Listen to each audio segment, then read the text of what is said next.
a better day. Fuck me, I'm looking in the mirror, so foggy, but I've never seen clearer. I don't really think anyone can save me, and honestly I'm not really sure I want saving. I like to be my own worst enemy. There's no risk if you don't try at anything, so I'ma just keep buying everything. See you in the next life, hope to be a better me. I don't think that my head's on straight, gotta flip it and grip it and go and get an x-ray. What's wrong with me? I just feel weight pushing on my chest and it squeezes till I suffocate. Better change my mindset, meditate. It's pretty cool that I'm alive and have better days. Episode first के and में उस unknown sword वाले बंदे को ख़त्म करने के बाद इचिवन बोसी से उस फैमिली का बच्चा एक इंस्पायर हो जाता है और उसके जैसे बनने के लिए उससे कहता है। फिर एपिसोड सेकंड स्टार्ट होता है।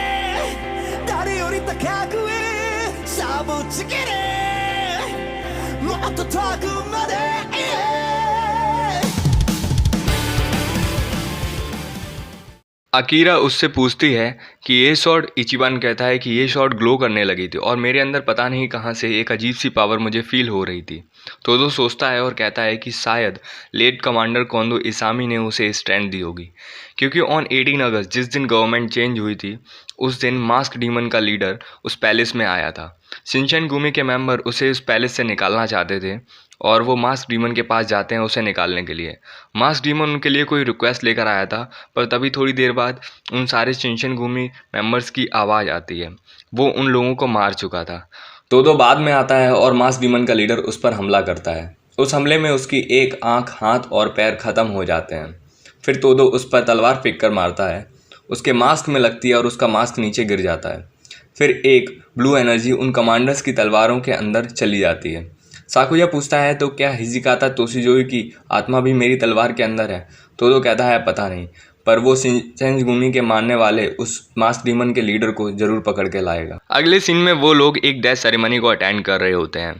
वहाँ पर एक मॉन्क होता है जिसका नाम तुशिची मिकादो हारुई होता है। तो उनको थैंक यू बोलता है इस सेरेमनी को करवाने के लिए। फिर वो न्यू शिनचैन गुमी के मेंबर के बारे में बात करते हैं। तुशिची मिकादो कहता है कि न्यू मेंबर कोंदो इसामी कोई स्ट्रेटजी बनाने वाला तो नहीं लगता, पर उसमें लोगों को यूनाइट करने की काबिलियत है, जो कि देखा जाए तो खतरनाक है, पर वो काफ़ी हद तक कोंदो इसामी जैसा है। पर हिजिकाता मतलब साकुया की बात करता है तो हिजिकाता भी उसे बात करते हुए देख लेता है, उसे नोटिस कर लेता है। तो वो कहता है कि उसने हमें नोटिस कर लिया है बात करते हुए उसके बारे में। इसका मतलब वो तेज है जैसे कि एक तलवार। तभी हमें कुछ साकुया की बचपन की सीन दिखाई जाती हैं, जिसमें वो अपनी मॉम को पिटते हुए देखता है अपने डैड से, और मॉम से पूछता है कि आप उस इंसान को क्यों सह रही हैं। तो मॉम उसकी उस बात का कोई जवाब नहीं देती और उसके बारे में कुछ नहीं करती। अगले सीन में साकुया नींद से उठ जाता है। तो उसके पास आता है और कहता है कि सब लोगों को उठाओ, हमें साकुमा सोजान को सेफली नवल ट्रेनिंग सेंटर तक पहुंचाना है और यही हमारा आज की फर्स्ट जॉब है। साकुया सोजान का नाम सुनकर शॉक हो जाता है। अगले सीन में जब लॉर्ड कातामोरी उन सब लोगों को सोजान की महानता के बारे में बता रहे होते हैं, तभी सोजान आता है। सोजान उन लोगों को देखकर जान लेता है कि ये लोग सही से ट्रेन नहीं हैं और ये मेरा एस्कॉर्ट है, मतलब ये मुझे सही से पहुंचाएंगे। तब लॉर्ड कातामोरी उसे उनको ट्रेन करने के लिए कहता है, पर वो कहता है कि मुझे स्टूडेंट्स की नहीं, मुझे सही से पहुंचाने की ज़रूरत थी। तभी सोजान की आंखें साकुया की तरफ जाती हैं और कहता है कि मैंने तुम्हें कहीं देखा है। पर साकुया अपने आप को अपने सब्स्टिट्यूट के नाम वाइस कमांडर हिजिकाता तोशिजोई से इंट्रोड्यूस करता है, पर सोजान को डाउट होता है। पर फिर वो लोग वहाँ से चलते हैं। चलते हुए गितारो को सोजान के सनग्लास पसंद आते हैं। सोजान ने ही उन सनग्लास को इन्वेंट किया था, तो सोजान उन सनग्लासेस को गितारो को गिफ्ट कर देता है। पर तभी सोजान पर कुछ लोग हमला कर देते हैं और शिनचैन गुमी के मेंबर उनसे फाइट करते हैं। इचिवन कोतेत्सु को ग्लो करने के लिए करता है, पर वो ग्लो नहीं करती।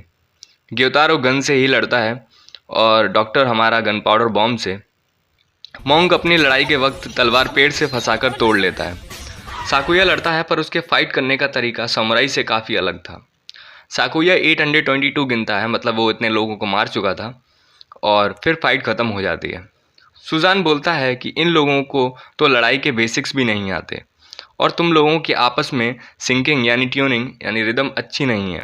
सुजान कमांडर को ऑर्डर देता है कि इन लोगों की डेड बॉडी के सामने एक नोटिस लगाओ, जिससे कि लोग जान पाएँ कि ये कौन थे, क्यों मरे हैं और किस वजह से मरे हैं और किस वजह से शिनचैन गुमी ने इन्हें मारा है। क्योंकि लोगों को ये ना लगे कि शिनचैन गुमी सिर्फ एक मर्डरर्स का ग्रुप नहीं है, उनके पास सही रीज़न है लोगों को मारने का। तभी नोटिस लगाने के बाद साकुया किसी की होने की प्रेजेंस को फील करता है। फिर अगली सीन में जब जा रहे होते हैं तब सुजान को याद आ जाता है कि सुजान ने साकुया को कहाँ पर देखा है। वो बताता है कि साकुया एक हायर्ड किलर है और वो उसको मारने के लिए आया था पहले। साकुया एक्सेप्ट करता है और अपने आप को मारने के लिए कहता है। तभी इचिबान इंटरप्ट करते हुए कहता है कि हाँ, ये थोड़ा अजीब तो है और इसके दिमाग में क्या चल रहा है ये कोई नहीं बता सकता, पर ये हमारा टीममेट है और वो बहुत ज़रूरी है। तो प्लीज़ आप पास्ट को भूल जाइए और इसे माफ़ कर दीजिए। मैं एज अ कमांडर आपसे रिक्वेस्ट करता हूँ। सुजान कहता है कि तुमने मुझे इतनी छोटी सोच का समझ रखा है कि मैं पुरानी बातों पर ध्यान दूंगा। मैं तो बस ये दिखा रहा था कि मेरी मेमोरी कितनी अच्छी है। सुजान इम्प्रेस होता है इचिबान से, तभी वो उसे माफ़ कर देता है और वो लोग अब Kobe port Naval training centre पर पहुंच जाते हैं, जहां पर वो लोग बात करते हैं उन खड़ी हुई वॉरशिप्स के बारे में। सुजान कहता है कि कई फॉरेन कंट्री अटैक करने के प्लान में हैं, पर वो लोग सिर्फ इस कंट्री को ख़त्म नहीं करना चाहते बल्कि अनइवन ट्रेड से लूटना चाहते हैं, और ये सब तैयारी है वॉर की, जिसमें कि जापान भी यूनाइट होगा।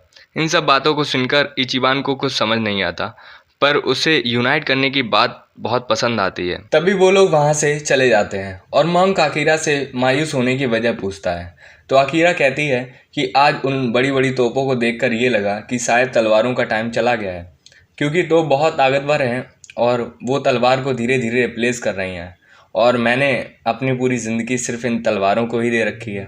अब लगता है वो टाइम चला गया है।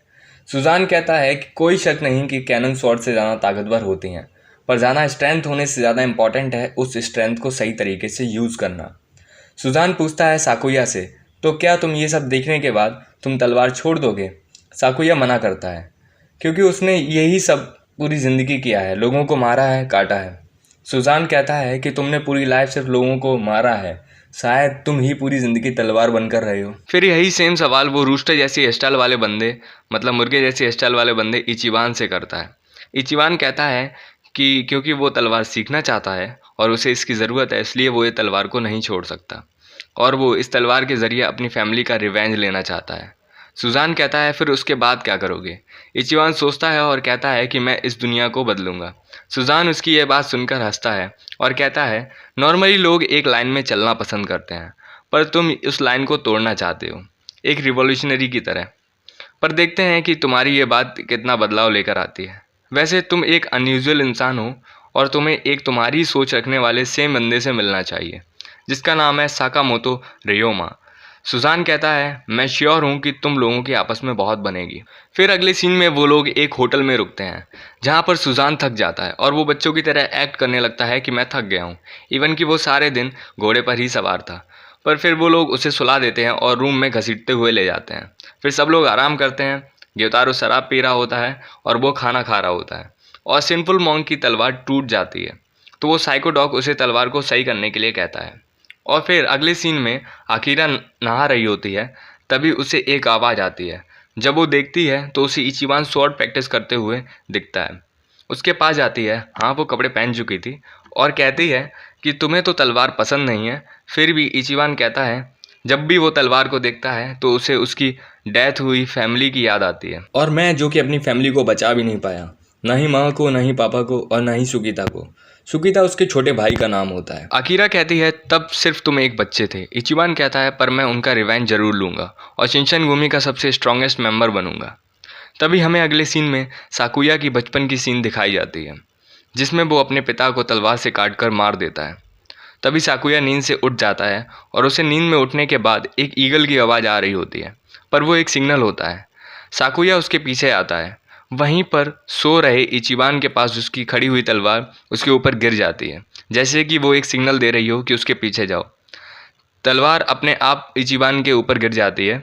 इचिबान उठ जाता है और साकुया के पीछे जाता है। और अगले सीन में हमें एक हायर्ड किलर के ही ग्रुप के मेंबर को दिखाया जाता है, जिसका नाम कावाकामी गेंसेई होता है, और वो साकुया का टीचर भी होता है। कावाकामी उससे पूछता है कि उसे ऑर्डर दिया गया था सुजान को मारने का, और उसने अभी तक क्यों नहीं मार पाया। साकुया बताता है कि उसके साथियों ने उसको धोखा दिया और वो एज अ क्रिमिनल पकड़ा गया। फिर उसको एक नया नाम और नई लाइफ मिली है एज अ हिजिकाता, और अब वो सुजान को नहीं मार सकता। कावाकामी कहता है कि मैं धोखा देने वालों को छोड़ता नहीं, या तो सुजान को मारो या फिर मरो। साकुया मना करता है और फाइट स्टार्ट होने वाली होती है। पहले वो अपने सेंड टाइम को स्टार्ट करते हैं। कावाकामी 1728 गिनता है और साकुया 824। साकुया उससे आखिरी सवाल पूछता है कि क्या अब आप इस दुनिया को अलग तरीके से देखते हैं हज़ारों लोगों को मारने के बाद। वो कहता है कि तुम्हें ये जानने की कोई ज़रूरत नहीं है, क्योंकि ये सेंड ख़त्म होते ही तुम मरने वाले हो और फाइट स्टार्ट हो जाती है। और कावाकामी सेम उसी एनर्जी वाली स्वॉर्ड को निकालता है जो कि मास डीमंस के पास होती है। तभी वहाँ पर इचिबान चिल्लाते हुए आता है साकुया। साकुया उसे पीछे रहने के लिए बोलता है, पर इचिबान कहता है कि वो यहाँ नहीं आया, ये तलवार उसे यहाँ लेकर आई है। कावाकामी कहता है ये तुम्हारा साथी है। साकुया कहता है नहीं, बस एक इंटरप्शन है इस फाइट के बीच में। पर फिर कहता है कि तुम ना ही मुझसे बच पाओगे और ना ही अपने इस गिल्ट से कि तुमने अपने पापा को मारा था। इचिबान सुनकर शॉक हो जाता है। सो ये था episode 2 of sign on Bakumatsu bad boys का। अगर यहाँ तक देख लिया है तो देखने के लिए thank you. Please like share and subscribe कर देना और नोटिफिकेशन बेल भी ऑन कर दो, क्योंकि और एपिसोड्स भी आने वाले हैं। तब तक के लिए बाय, मिलते हैं नेक्स्ट एपिसोड में।